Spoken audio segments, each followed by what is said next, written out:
성탄절 바로 전날입니다. 대림절 넷째 주일입니다. 오늘 지나면 바로 우리 예수님의 탄생하신 성탄절입니다. 오늘 대림절 넷째 주일에 죄전에 나오신 여러분들을 우리 주님의 이름으로 축복합니다. 우리 옆에 분들하고 같이 이렇게 축복하면서 인사합시다. 귀한 성탄의 축복이 가득하시길 바랍니다.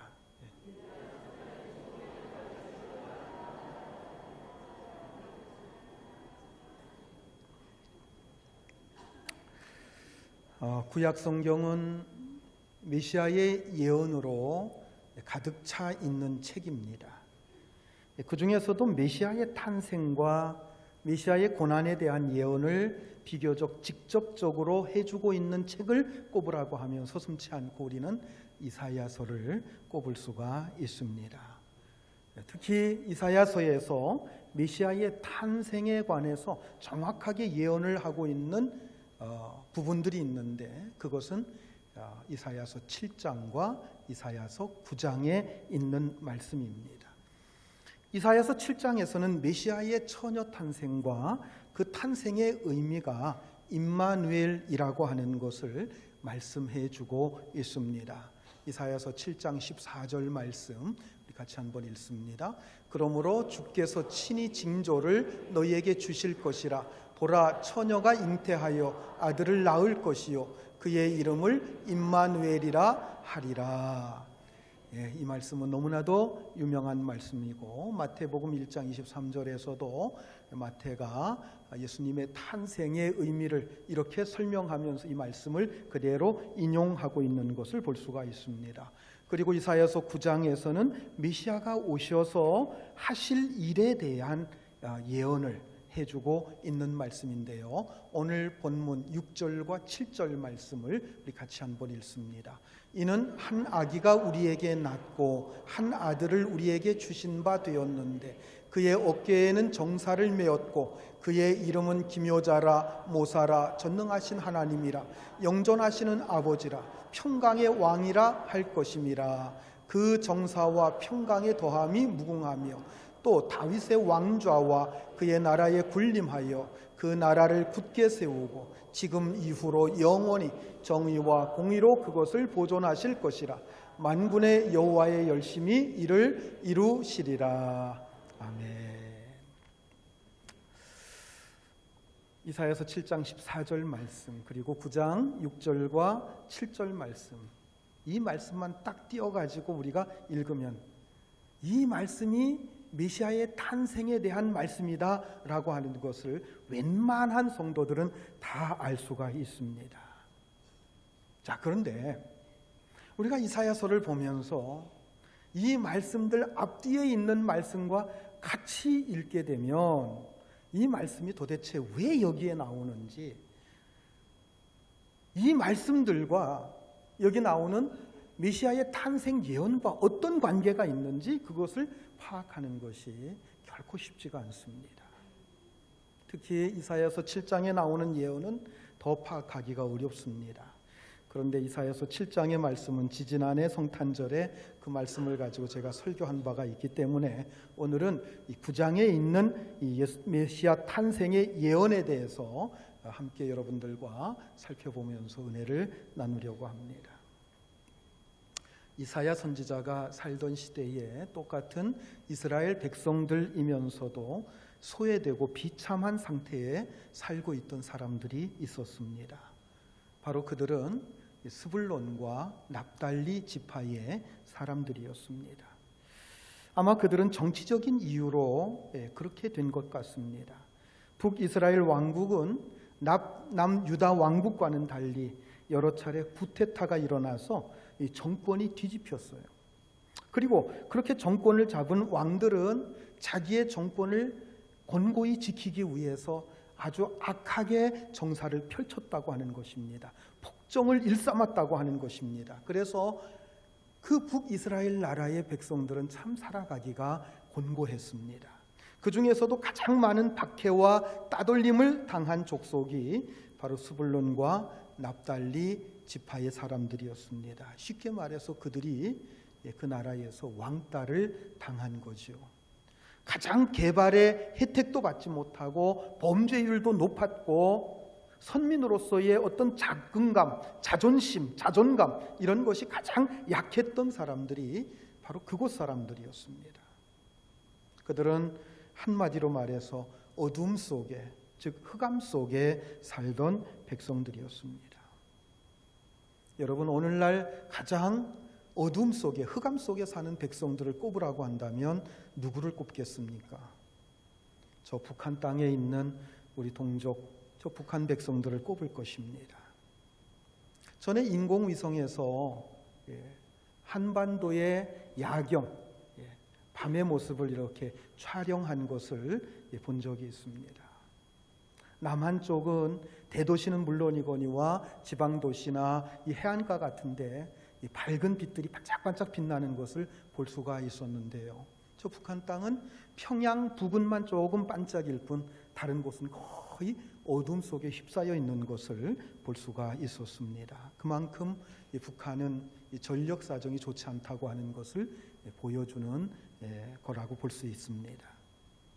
물론 여기서 어둡다고 하는 이 개념은 그런 의미에서 어둡다고 하는 뜻은 아닐 것입니다. 가장 인권이 보장받지 못하는 나라고 가장 경제적으로 어렵게 사는 나라라고 하는 뜻이죠. 저는 가끔 탈북자들이 나와서 북한의 생활상을 공개하는 그런 프로그램을 보게 됩니다. 그런 걸 보고 있으면은 우리가 살아가는 것과 너무나도 다르게 사는, 아니 저렇게 사는 것도 사는 것일까 싶을 정도로 아주 비참하게 사는 모습을 보거나 듣게 됩니다. 아마 스불론과 납달리 사람들도 그렇게 힘들고 어렵게 살고 있었던 것 같습니다.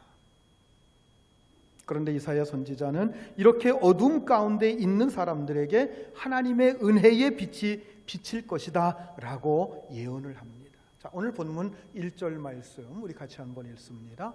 전에 고통받던 자들에게는 흑암이 없으리로다. 옛적에는 여호와께서 스불론 땅과 납달리 땅이 멸시를 당하게 하셨더니 후에는 해변길과 요단 저쪽 이방의 갈릴리를 영화롭게 하셨느니라. 사실 우리가 스불론과 납달리 사람들에 대해서 확인할 수 있는 것은 거의 없습니다. 자, 그러나 오늘 본문에서 이사야 선지자의 이 표현을 우리가 빗대어 본다고 할 때에 이곳 사람들은 똑같은 이스라엘 백성들이면서도 거의 이스라엘 백성 대접을 받지 못하면서 노예같이 취급당하고 있었다고 하는 것을 우리가 짐작할 수가 있습니다. 이스라엘 왕국은 이 두 지파의 사람들을 집단적으로 소외를 시켰고 철저하게 탄압하는 정책을 썼던 것 같습니다. 아마 이 두 지파 사람들에게 반역의 기질이 있다고 생각을 해서 그랬던 것 같아요. 그래서 이스라엘 사람들은 우리가 북한에서 태어나지 않은 것이 얼마나 다행인가 이렇게 생각하는 것만큼이나 스불론과 납달리에서 태어나지 않은 것을 그들은 다행스럽게 생각했던 것입니다. 자, 그런데 지금 이사야가 말하고 있는 것이 무엇입니까? 스불론과 납달리만 불쌍한 것이 아니라는 거예요. 실제로는 다른 지파 사람들도 마찬가지라고 하는 것입니다. 육체적으로 물질적으로는 훨씬 풍족하게 살고 있는지 모르지만 그들도 영적으로 본다고 할 때 스불론과 납달리보다 나을 것이 아무것도 없다고 하는 것입니다. 이것을 오늘날 우리들로 말하면 마치 이런 겁니다. 지금 우리는 남한에서 태어난 것을 자유도 있고 또 풍요로운 삶을 살고 있기 때문에 굉장히 다행스럽게 생각을 합니다. 그러나 이 땅에 살고 있는 수많은 사람들이 북한과 다를 바가 없이 죄의 노예 상태에 매여 있으며 마귀의 압제를 받는 그런 비참한 상태에서 살고 있다고 하는 사실이에요. 북한 땅과 전혀 다를 바가 없는 것이 우리의 모습이라고 하는 것입니다. 예수님 당시에 한 망대가 무너져서 18명이나 깔려 죽는 사건이 일어났습니다. 이 사건에 대해서 예수님께서 이렇게 말씀하셨습니다.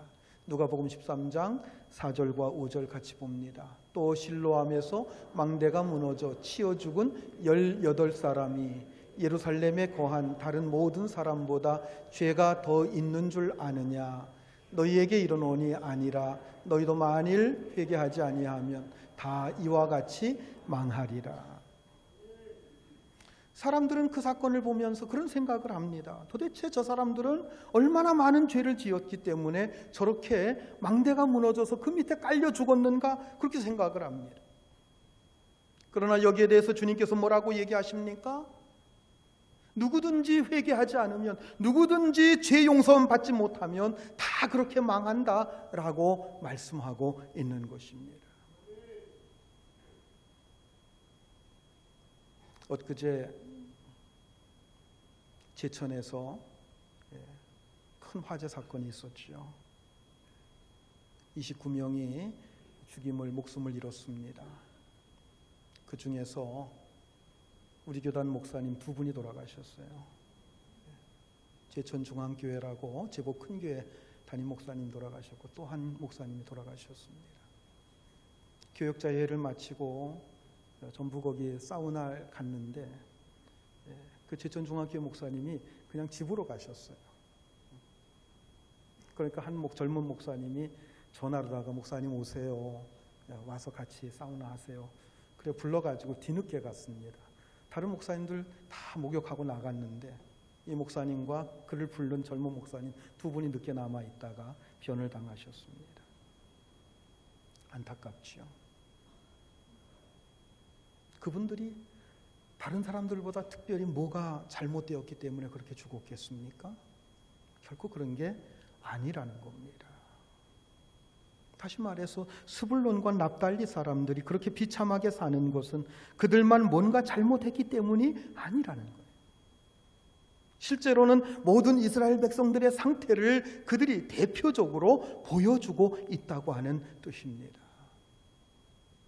지금 우리는 북한보다 훨씬 더 잘 살고 있습니다. 비교 자체가 안 될 정도입니다. 그러나 여러분, 이 땅에 영적으로 굶주려서 죽어가는 사람들이 얼마나 많은지 모릅니다. 매일 음란한 생활로 거의 죄의 노예가 된 채 그렇게 살아가는 사람들이 이 땅에 얼마나 많은지 모릅니다. 한쪽에서는 굶어 죽어가고 다른 한쪽에서는 술을 너무 많이 마시고 죄악을 너무 많이 져서 그렇게 죽어가고 있는 거예요. 하나님의 눈으로 본다고 할 때에 굶어서 죽는 쪽보다는 죄악으로 죽어가는 쪽이 훨씬 더 비참하다고 하는 그 사실입니다. 우리는 영적인 눈을 크게 뜨고 지금 우리 주변의 상태를 바로 볼 수 있어야 합니다. 지금 내 영혼이 어떠한 상태에 처해 있는지, 이 백성들의 영혼이 어떠한 상태에 처해 있는지 바로 볼 수 있어야 돼요. 병들고 타락한 영혼들, 그들을 바라보면서 우리가 우리 자신을 보고 또 마음 아파해야 되고 그것을 치유해야 될 그 사명을 우리가 가져야 될 줄로 믿습니다. 하나님께서는 비참한 상태에 있는 스불론과 납달리 땅에 영광의 빛을 비춰주시겠노라고 말씀하십니다. 자, 본문 2절 말씀 우리 같이 읽습니다. 흑암에 행하던 백성이 큰 빛을 보고 사망의 그늘진 땅에 거주하던 자에게 빛이 비치도다. 자, 여러분 한번 생각해 보십시오. 오랫동안 가난에 찌든 사람들에게 무슨 소망이 있겠습니까? 그리고 오랜 억압 속에서 시달려온 사람들에게 무슨 기쁨이 있겠습니까? 자, 그런데 하나님께서는 어둠에서 행하는 자들에게 큰 빛을 비춰주신다, 이렇게 말씀합니다. 자, 이어서 3절 말씀 우리 같이 읽습니다. 주께서 이 나라를 창성하게 하시며 그 즐거움을 더하게 하셨으므로 추수하는 즐거움과 탈취물을 나눌 때의 즐거움 같이 그들이 주 앞에서 즐거워하오니. 자, 하나님께서 뭐라고 하십니까? 하나님께서 이 나라를 창성하게 하시겠다, 그렇게 말씀하십니다. 그리고 전쟁에서 승리해서 탈취물을 나누는 기쁨, 전리품을 나누는 그 기쁨을 주시겠다고 하는 겁니다. 자, 그런데 여러분, 이 말씀이 왜 어려운지 아십니까? 이 말씀이 어려운 것은 오늘 본문이 이 이스라엘이 아수르에게 멸망당한다고 하는 그 예언이 있는 말씀, 그 한가운데 들어있기 때문에 이 말씀이 어려운 거예요. 당시 아수르라고 하는 나라는 북이스라엘의 북쪽에 위치한 나라로서 이 세계에서 가장 강대국이었습니다. 애국은 점점 쇠퇴해져 가고 바벨론과 그 페르시아는 신흥국가로 이제 막 강성해 가는 그런 입장, 아직 강성해지지 않은 상태에 있었습니다. 그런데 이 최강대국인 아수르가 북이스라엘을 침략하고 결국은 아수르에 의해서 북이스라엘이 멸망당한다고 하는 예언이 오늘 본문 앞뒤에 나오고 있다는 거예요. 이사야서 8장은 아수르 왕의 침략에 대해서, 그리고 이사야서 10장으로 가보면 아수르에 의해서 이스라엘이 멸망을 당한다고 하는 그 예언의 내용이 나와 있습니다.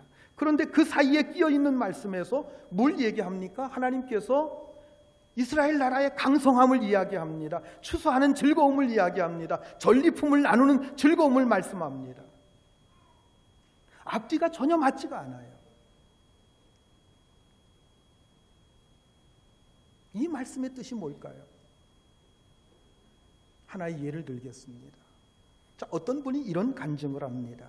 자기가 세상에 태어났을 때 자기 집이 끼니를 이어가기 어려울 정도로 가난해서 어머니가 눈물을 삼키면서 자기를 남의 집에 앞에 버렸습니다. 그렇게 그 집에서 조금 자라다가 그 집도 너무너무 어려워져서 다시 다른 집으로 맡겨졌습니다. 그런데 그 집에서는 공부도 시키지 않고 죽도록 일만 시켰습니다. 그 아이는 어린 나이에 너무 견디기 힘들어서 그 집에서 뛰쳐나왔고 여기저기 떠돌아다니면서 모슴살이를 하면서 지냈습니다. 그는 늘 생각합니다. 이 세상에서 자기보다 더 재수없고 더 불행한 사람은 없을 거야.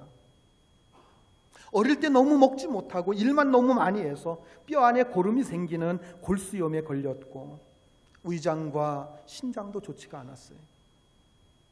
그는 자기야말로 이 세상에 태어나지 말아야 할 존재라고 생각을 하고 스스로 목숨을 끊을 생각까지 하게 됩니다. 그런데 그러던 어느 날 어느 전도자를 통해서 예수님을 알게 되었습니다. 예수님을 만나게 된 거예요. 예수님을 만난 후에 굉장히 중요한 한 가지 사실을 그가 깨닫게 됩니다. 자기가 어두운 밤길을 걸어갈 때에도 늘 누군가가 자기 옆에서 함께해 주셨다고 하는 겁니다. 그토록 절망스럽고 소망 없이 살아온 그 고난의 시기에도 주님께서 자기 옆에서 아무 말 없이 함께해 주셨다고 하는 그 사실을 예수를 믿고 나서 깨달은 거예요. 그리고 지금도 주님께서 한순간도 눈을 떼지 않고 자기를 바라보고 계신다고 하는 이런 놀라운 확신이 그 마음속에 생겨나는 것입니다. 여러분, 바로 이것, 즉 임마누엘의 하나님을 깨달은 것입니다. 물론 이사야 선지자가 이 예언을 한다고 해서 스불론과 납달리 사람들의 형편이 당장 나아지는 게 아닙니다. 불과 몇 년이 지나면 이스라엘 나라 전체가 아수르라고 하는 강대국에 의해서 멸망을 당하게 될 것입니다. 여러분, 아무리 어렵다고 한다고 할지라도 나라가 멸망당하는 것보다 더 어려울 수는 없을 겁니다. 스불론과 납달리 사람들은 설상가상으로 그런 어려운 지경에 빠져들게 될 것입니다. 그동안에도 그렇게 어려웠는데 이제는 나라까지 망하게 되었고 결국 그들은 긴 노예의 삶에 접어들게 되는 거예요. 그런데 참 이상한 것이 있습니다. 그게 그렇게 절망스럽지 않다고 하는 것입니다. 마음속에 어떤 확신 같은 것이 생기는 것을 느낄 수가 있습니다. 어쩌면 이것은 오기 같은 것인지도 모릅니다. 지금까지도 노예 취급받으면서 살아왔는데 어디에 끌려간들 이보다 나쁠 수 있겠는가 하는 생각에서 그럴 수도 있을 거예요. 그러나 그것 때문이 아니었습니다. 그것은 하나님께서 주신 약속의 말씀 때문이었습니다. 하나님께서 찾아오실 때는 스불론과 납달리 사람들을 가장 먼저 찾아오신다고 하는 바로 그 하나님의 약속의 말씀 때문이었다고 하는 것입니다. 여러분, 어떤 어려운 일이 닥쳤을 때 결정적으로 중요한 것이 뭔지 아십니까? 그것은 바로 하나님의 말씀입니다. 그런 상황 속에서도 하나님의 말씀이 생각나거나 하나님의 말씀이 임하게 되면 그는 살아갈 수가 있습니다. 그런데 하나님의 말씀이 아니고 자꾸 절망스러운 것이 생각나면 스스로 포기해버리고 마는 거예요. 결국 중요한 것은 위기의 때에 무엇이 생각나느냐 하는 겁니다. 하나님의 말씀이 생각나면 살 수 있는 것이고요. 마귀의 말이 생각나면 결국은 죽게 되는 거예요. 여러분, 하나님의 말씀은 아무리 책망하고 아무리 야단을 친다고 할지라도 끝에 가서는 살려주십니다. 끝에 가서는 승리하게 해주십니다. 그러나 마귀의 말은 다 옳은 것 같고 금방 뭔가 이루어질 것 같아도 결국에 가서는 우리를 죽여버리고 만다는 거예요. 하나님께서 스불론과 납달리 사람들에게 주신 약속이 무엇입니까? 그 약속이 두 가지예요. 하나는 그들이 아무리 어려운 가운데 처해도 그들을 떠나지 않고 그들과 함께 해 주시겠다고 하는 것입니다. 그들이 전쟁에 패하고 나라를 빼앗겨도 하나님께서 그들을 떠나지 않고 그들과 함께 해 주시겠다. 이 임마누엘의 약속입니다. 그리고 또 하나는 하나님께서 은혜를 베푸실 때에는 가장 먼저 그들을 찾아오시겠다고 하는 것입니다. 여러분, 이 말씀이 언제 성취되는지 아십니까? 예수님께서 이 땅에 오실 때 성취가 됩니다. 자, 마태복음 4장 12절부터 16절까지 우리 같이 한번 읽습니다. 예수께서 요한이 잡혔음을 들으시고 갈릴리로 물러가셨다가 나사렛을 떠나 스불론과 납달리 지경 해변에 있는 가버나움에 가서 사시니 이는 선지자 이사야를 통하여 하신 말씀을 이루려 하심이라 일렀으되 스불론 땅과 납달리 땅과 요단강 저편 해변길과 이방의 갈릴리여 흑암에 앉은 백성이 큰 빛을 보았고 사망의 땅과 그늘에 앉은 자들에게 빛이 빛이었도다 하였느니라. 예수님께서 공생애를 시작할 때 갈릴리 땅에서 먼저 천국 복음을 선포하셨습니다. 그 대목을 마태복음의 저자가 소개를 하면서 바로 이사야서의 그 예언이 이렇게 이루어졌노라고 하면서 이 말씀, 이사야서에 있는 이 말씀을 인용하고 있는 부분입니다. 예수님께서 이 세상에 오셔서 태어나실 때에는 유대 땅 베들레헴에서 태어나셨지만 예수님의 본 고향은 갈릴리 나사렛이셨습니다. 그 갈릴리 나사렛에서 자라셨는데 공생애를 시작할 무렵에 갈릴리 해변에 있는 가버나움이라고 하는 곳으로 이사를 하시게 됩니다. 바로 그 나사렛과 가버나움이 있는 갈릴리 지역, 바로 그 지역이 스불론과 납달리 지파가 거주하던 지역이었습니다. 그리고 예수님께서는 바로 그 지역에서부터 천국 복음을 전파하셨습니다.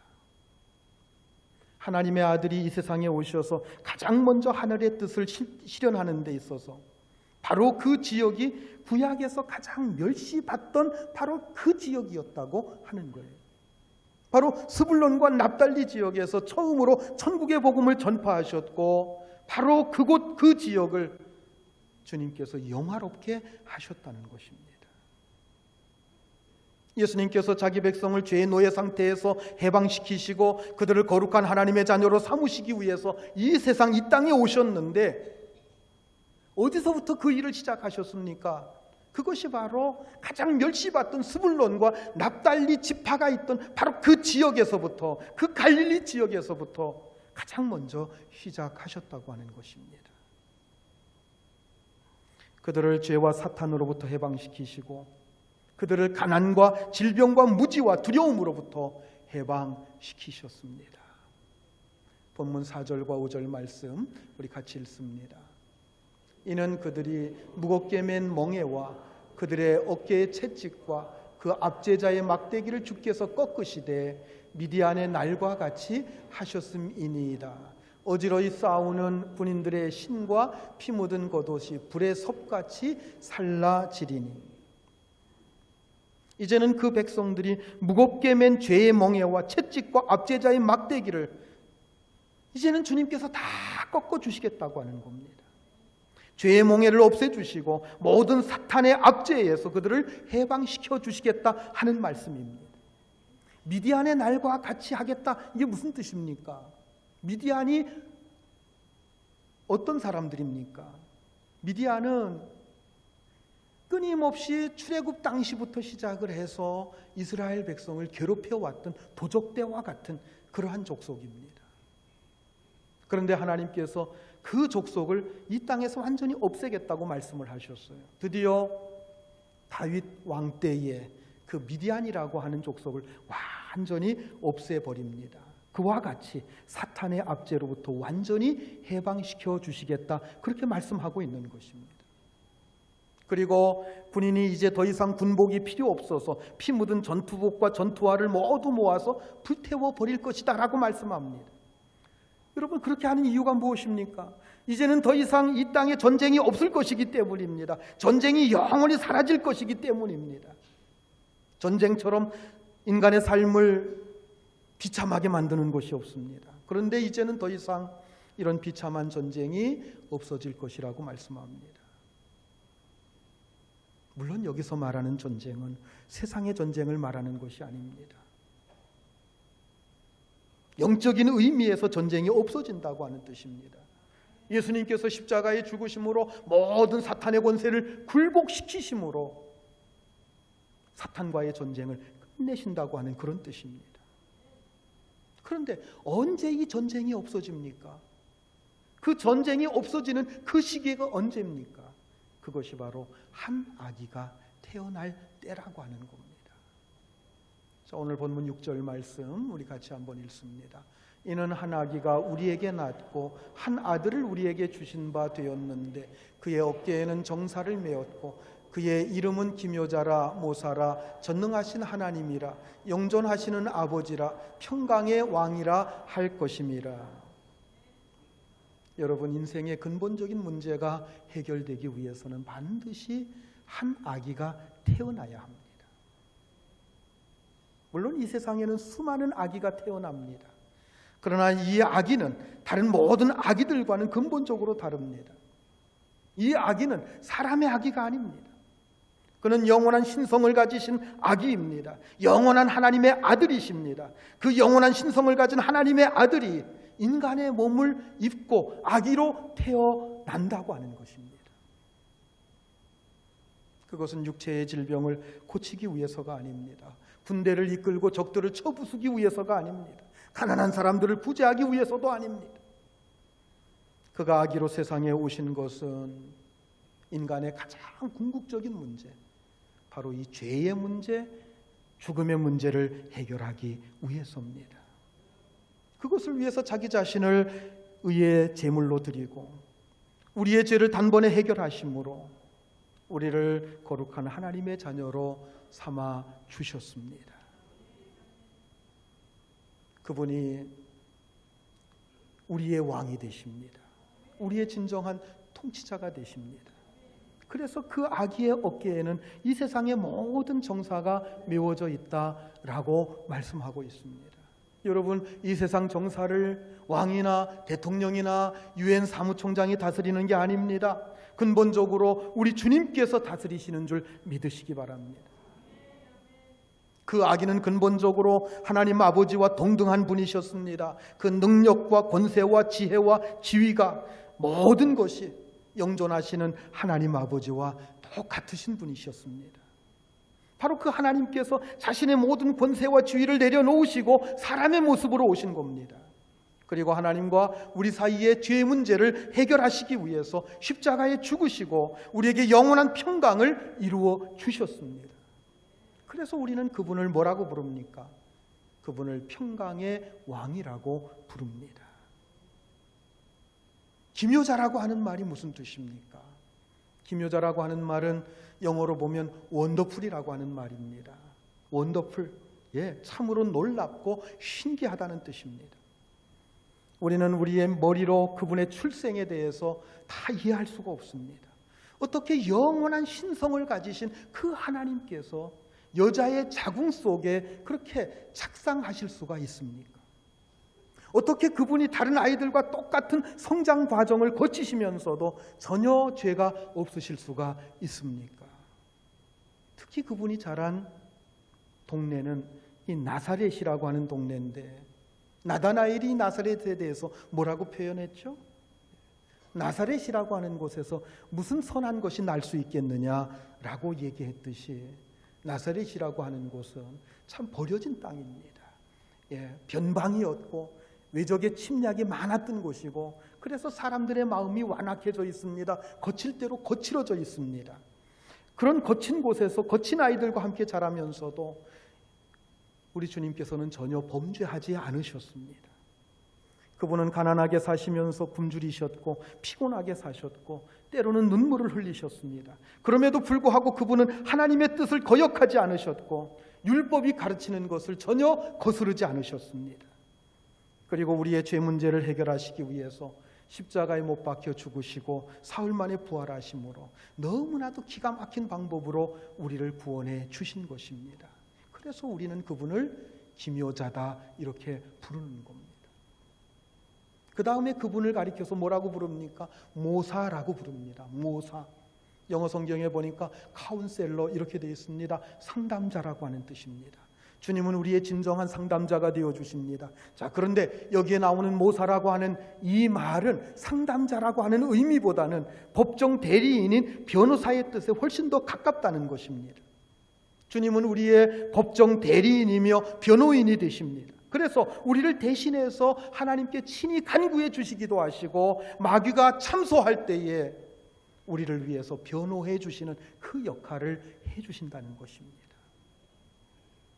이렇게 우리 주님은 지금 우리에게 무엇이 필요한지를 우리보다도 더 잘 알고 계십니다. 그리고 가장 적절한 방법으로 우리의 필요를 다 채워주시는 줄 여러분 믿으시기 바랍니다. 이제 그분은 영원히 다윗의 왕좌에 앉아서 세상을 다스리실 것입니다. 자, 본문 7절 말씀 우리 같이 읽습니다. 그 정사와 평강의 더함이 무궁하며 또 다윗의 왕좌와 그의 나라에 군림하여 그 나라를 굳게 세우고 지금 이후로 영원히 정의와 공의로 그것을 보존하실 것이라. 만군의 여호와의 이름이 이를 이루시리라. 아멘. 자, 여러분, 왜 이스라엘 나라가 멸망했으며 왜 유다 나라가 멸망했습니까? 그것은 한 아기가 태어나지 않았기 때문입니다. 그러나 이 아기가 태어나면 그가 그의 나라를 굳건하게 세울 것이고 그의 나라를 영원토록 보존하게 될 것입니다. 그리고 그때 그의 백성들은 다시는 이러한 어려움을 겪지 않게 될 것입니다. 그런데 이것은 인간의 열심으로 이루어지는 일이 아닙니다. 오직 여호와 하나님의 열심으로 이루어진다는 겁니다. 여러분, 우리가 지금 하나님의 백성이 되어 이 자리에 나와 있는 것, 이것은 우리의 열심 때문이 아닙니다. 우리의 의지나 노력과 전혀 상관없이 오직 여호와 하나님의 열심으로 우리가 이 자리에 있게 된 줄 믿으시기 바랍니다. 그렇다면 여러분, 지금 우리가 붙잡아야 될 것이 무엇입니까? 하나님께서 우리를 불쌍히 여기시기만 한다고 하면 우리의 구원이 놀랍게 이루어진다는 겁니다. 사실 우리도 스불론이나 납달리 백성들과 조금도 다르지 않았습니다. 사실 100여 년 전에 우리나라는 스불론과 납달리보다도 어쩌면 더 어둡고 더 무지했는지도 모릅니다. 그러나 비참하게 죄에 매여서 흑암 가운데 살던 불쌍한 백성들에게 오직 하나님의 은혜로 한 아기가 우리 가운데 오신 겁니다. 그분이 우리에게 생명과 소망의 빛을 비춰주심으로 영화로운 하나님의 백성이 되었고 하나님의 거룩한 나라가 지금 우리 가운데 이루어진 줄 여러분 믿으시기 바랍니다. 여러분들이 하나님의 백성이고 여러분 자신이 하나님의 거룩한 나라입니다. 그러므로 우리는 사도 바울처럼 오직 나의 나된 것은 하나님의 은혜라고 하는 고백을 할 수 있어야 합니다. 왜요? 내가 한 것이 아무것도 없기 때문입니다. 이 모든 것은 하나님의 열심히 이루신 결과라고 하는 것입니다. 그러므로 여러분, 하나기를 우리에게 보내주신 하나님 앞에 감사하시기 바랍니다. 하나님께 감사하고 마음껏 찬양하고 마음껏 경배드리는 여러분들이 되시길 바랍니다. 이 놀라운 구원의 기쁨, 이 기쁨이 빼앗기지 않도록 해야 됩니다. 어떻게 해야 됩니까? 여러분, 우리가 죄를 짓고 죄악 가운데 빠지면 제일 먼저 찾아오는 현상이 뭔지 아십니까? 구원의 기쁨이 사라진다는 거예요. 구원의 기쁨이 사라집니다. 그리고 하나님의 약속의 말씀을 꼭 붙잡아야 됩니다. 어떤 상황 속에서도 그 약속의 말씀, 우리와 영원토록 함께 해주시겠다고 약속하신 그 약속의 말씀 굳게 붙잡고 절대로 낙심하거나 절망 가운데 빠지지 마시기 바랍니다. 그리고 이 놀라운 구원의 기쁨, 이 기쁨이 온 세상에 충만할 수 있도록 우리가 이 기쁨을 전해야 됩니다. 이 복음을 전해야 됩니다. 이 성탄의 기쁜 소식을 널리 널리 전파하는 여러분들의 복된 성탄의 계절이 될 수 있기를 주님의 이름으로 축복합니다. 기도하시겠습니다. 우리 시간